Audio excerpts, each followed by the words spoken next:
sleepy town, embraced by the gentle arms of old oaks and the soft murmurs of a nearby river, lived Johann.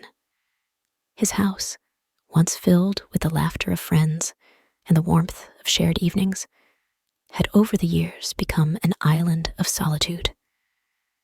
Depression gripped Johann tightly, making the world outside seem cold and distant.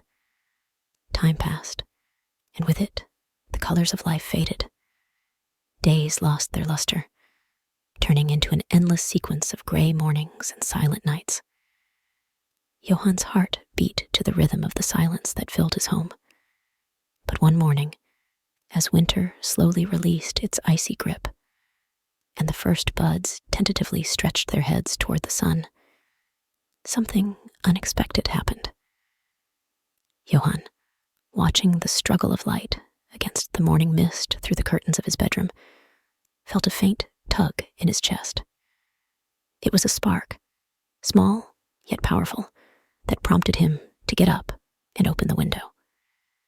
The cold, fresh air of early spring flowed in, and with it came a feeling that there was still something out there, something he hadn't felt in a long time: hope. From that day on, Johann decided to challenge himself. Each day, he would go one step further than the day before. On the first day, his strength only took him to the front door. He opened it a crack and let the sun's rays tickle his face. The next day, he made it to the garden. There, he sat on the old wooden bench that sighed under the weight of years gone by. He closed his eyes and listened to the birds, the wind, the river. With each day, Johann's courage grew. He walked down the street, shyly greeting passers-by. Some barely recognized him. So long had he been hidden away. Yet, with every smile given to him, he felt his own world become a little brighter. The encounter with Mr. Müller, his neighbor, was a turning point. Mr. Müller, with his lively eyes and perpetual smile, greeted Johann as if he were a long-missed friend. Their conversations were initially brief, but over time they became longer, deeper. Johann found in Mr. Müller not just a neighbor, but a listener, an advisor, a friend. Spring turned to summer, and Johann's steps took him further than just the end of the street. He began to enjoy nature again, felt the warmth of the sun and the coolness of the river on his feet.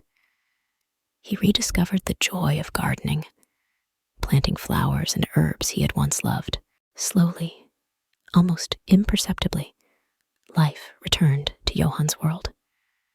The colors became brighter, the sounds louder, the feelings more intense.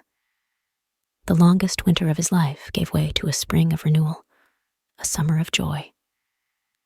The sunrise after the longest winter is more than just the story of Johann's fight against depression. It is a reminder that every step, no matter how small, is a step away from darkness and towards light. It is an ode to the power of hope and to the beauty of life, which always reawakens, even after the harshest winter.